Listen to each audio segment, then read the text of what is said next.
Am I interesting? I don't think so. No one thinks this. Like, if you think you're interesting, like if you think that your own life is interesting, You're probably a douchebag. you're probably a dickhead.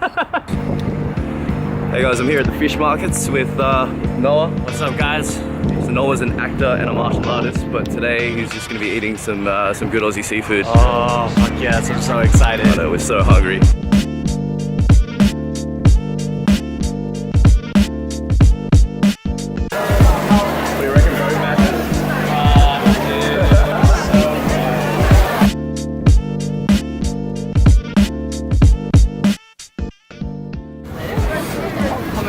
Some oysters, some sashimi, some prawns, really simple stuff, man. So I've been traveling for a while. I haven't had seafood in 2 months. And how is it? This is like really fucking hitting the spot. This is perfect. Alright, so me and Noah just had heaps of seafood. What did you think, man? I could eat like that every fucking day the rest of my life, man. 100%. You could if you lived here. If I lived here, yeah. But now we got some dessert. We're gonna go somewhere a bit less crowded and get to know Noah a little bit more. Sounds a little romantic, man. It's pretty romantic, dude. It's a nice secret spot I like to come to, right by the... This is where you like to bring your dates? Stop giving away my plan. This is the spot, man. I can 100% feel it. You're ready to take it to the next level? This is where you bring them, man. I'm cutting all of this out so everyone in the future doesn't know that I use the same plan for everyone. I was lucky enough to come hang out with Noah while I was here in Sydney. I was lucky enough to go out with you, man. This is fucking awesome. Damn, what a cute guy, man. Wow. No, seriously, the fucking food was insane. The seafood was amazing and the fruit is so good. Man, you know we had to do a big meal friend style, man. We had to go hard with the food. I'm never bored, so that's a thing. What's your spark? What gets you going? I think my spark is I just don't want to fucking suck at anything. Like, I just want to be really fucking good at what I do. Hell yeah. And what is it that you do for people who are uninformed, uneducated? I started as a martial artist, started at 4 years old. I'm a filmmaker. So I act, I produce, I write all of our stuff. Yeah, cool. We have a YouTube channel as well on the side. Yeah, it's all film based. He was in Sydney doing a summit. Yeah. With Invincible Worldwide. How did that go, man? It was fucking crazy, dude. Yeah. I'm so wrapped up in my own bubble back at home in LA. Just that film bubble. We're always working, we're always grinding, always training. Yeah. I don't really do events that much. I don't go out and see everybody. So for us to come out here, a different country, and meet in person all my fans that, you know, wouldn't really have a chance to meet me, it was fucking ape shit, dude. Cool, man. The guys were fucking great. The women are beautiful. Can't fucking complain, dude. Hell yeah. He'll definitely be back. So I will 100% be back. It's a big time for you know, people of Asian heritage to be creative. Tell us what you've got lined up. It's not common to see an Asian American as a lead for anything. That's right. Right. It just doesn't happen. So I feel like we're breaking barriers one step at a time, especially with this new movie that I'm going to be working on. Should be great for the community and just have fun. Do you find that being an actor and a martial artist, do you get typecast a lot to do that kind of role? Yes, but I feel like I don't really fit into a lot of genres, actually. So like if they typecast for all Asian casts, I'm not the first one that looks the most Asian in a group. Yeah. Or if I'm the white guy in a group, I'm definitely not the whitest looking guy in a group. Yeah. So it actually, like, I haven't doubled anybody. I started off my career actually doing stunts. So the first 4 or 5 years of my career was all stunt work. Then I transitioned into acting. But even doing that, I didn't get hired to ever double anybody because I feel like I have my own unique look, but it then becomes hard to double or work with other people as well too. You have to go out, create your own roles. Yeah, cool. You know what I mean? So the meeting that I had with our producer that's funding the project, this big feature, he's like, you have this like Keanu Reeves look, this Brandon Lee vibe. He's like, that's something that's very unique. You can't necessarily just typecast somebody like that. You have to create new roles for that kind of person. That's but right. that becomes big money too in the future. That's right. So it's harder work. Yep. You know, it's definitely a lot fucking harder.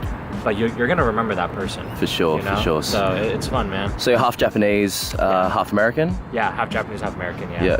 How did you find that growing up? In terms of exploring your heritage? I don't really think that I identified as anything but really Asian, which is so funny because it's like I do fucking karate. I love anime. I lived with my mom growing up, right? My parents divorced. My mom's Japanese, so it was all Japanese food growing up. Yep. All my friends were more on the Asian side. So I grew up in a very Japanese Hawaiian community back home. Yeah, cool. So everyone was very Asian. Or there's a lot of Happas back there too, a lot of Happies. So I definitely identified more as Asian. But I have moments where different parts of the family, I get sucked into their world too. So like my white side is actually Native American and German Jewish. So half of my family is very Jewish. Wow. And the Jews run all of Hollywood. So I got to really experience that world as well too. Yeah, cool. They really embrace me in their culture as well too. But I always feel like I'm a part of everybody's world, but I don't really belong anywhere. So it's kind of put me in an interesting spot in the world. Yeah. It's not always the most fun though, because I think sometimes normal people might see it as being lonely. Yeah. You know, like, oh, you don't fit in, and everybody wants to fit in somewhere. I said, nah, fuck that shit. I don't give a fuck, man. I'm gonna do my thing. You either like it or you don't. That's it. Yeah, a lot of my success for my social media comes from JK Films and Wong Fu as well too. I learned a lot from the JK crew. Yep. Yeah, so I owe them a lot. When I first worked with JK, I was doing just stunts. I didn't even have a MySpace, bro. Yeah. I had fucking nothing. So you were saying that Gio helped you set up all your Instagram and stuff like that, Yeah, huh? she kind of slapped me across the face a little bit. Not really, but she was like, "What the fuck? You don't have an Instagram?" Not in a sarcastic way or like coming off in a bad way, but she was kind of like, "Do you know like who you're kind of working with? Yeah. You know, like one plug from us, it'll be a good spot for you." Yeah, I was cool, like, man. I don't know what the fuck that means.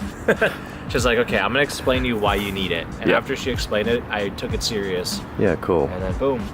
Hell yeah, man. Yeah. I feel like in the States, the collaboration between similar artists, similar creators is quite strong. But here it's kind of lacking a little bit. What do you reckon, what can you suggest for creators on the come up in Sydney that they could learn from, you know, your experience in Los Angeles? Damn, that's a weird fucking concept to me that you guys aren't creating together. That's a weird thing to me because back home, everyone's working, everyone's grinding. Everybody is very interested in like making the next project, pushing their branding. It's just a way of life back home. Yeah. You know, everyone here kind of reminds me of the South Beach or the South Bay vibe that where I grew up. It's very relaxed, chill. Yeah. Everyone's like, yeah, let's do something. Just hit me up in a couple weeks. You know what I mean? Yeah. And then it never goes anywhere. Yeah. I mean, you just got to be ambitious. You either have it or you don't, you know? If you're the only one in your crew, then it's going to be up to you to have that fire and carry that throughout everybody and just take the initiative to set up projects and give everybody deadlines, and you kind of have to be a hard ass about it. And that's the hard work, you know? Not everybody wants to do it, but there's a reason someone will remember your name and not the other person's name. It's because you put all the hard work in the room. Yeah. You know, so... What do you feel like are the most important traits of being a good creator these days? Work ethic. Work ethic? 100% work ethic, because I think there's a lot of creatives in the world, but how many of them actually have good work ethic and are disciplined? Very few. Yep. You know, that's why a lot of people fall off the bandwagon. You end up forgetting their name because they lose it, and they just get lazy. Yeah. How much of that work ethic for you do you think was inspired by your martial art background? 1,000%. Yeah. Everything. Yeah, dude. 100%. I'm probably one of the craziest people that a lot of people end up working with. We just worked with Jason out here. We just shot a short film with him, and the quote of the day at the end of the night was, it's scary that people like you exist.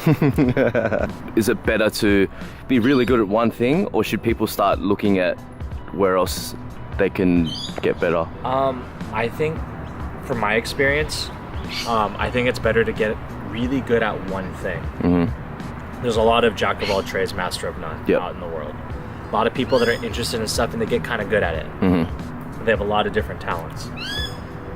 I'm someone that loves the art in almost anything. Business, technology, architecture, martial arts, film, it doesn't matter. I love it. But I think when you take the time to really, really master something and get really fucking good at it, then there's something inside you that understands what it takes to get there. And then you're starting, okay, now I've mastered this one art. How do I apply it to other things that I'm really interested that align with my goals?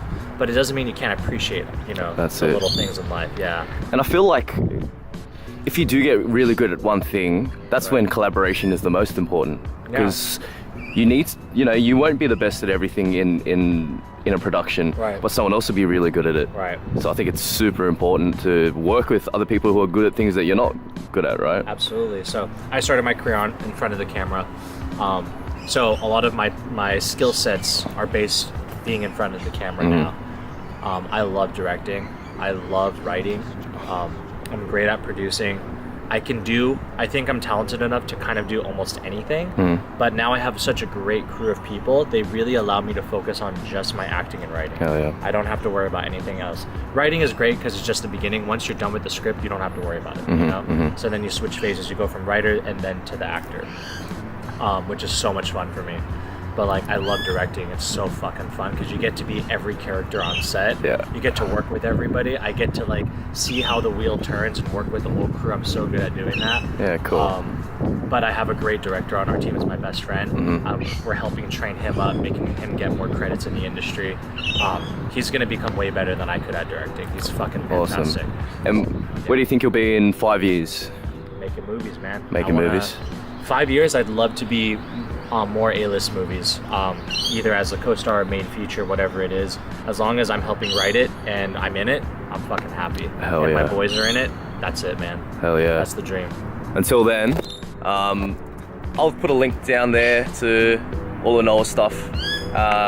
Whenever the feature comes out with Jason, I'll be sure to link that as well. Sounds good. Keep an eye on Noah, man. He's going to be doing big things. I can't wait to see, you know, where it goes from here. And I'll definitely come visit you next time in LA, man. Cool, brother. This hand's dirty. Yeah. We just had a lot of shrimp, prawns. So we're going to finish our dessert. That's all for that, everyone. Take care, guys. Thank you.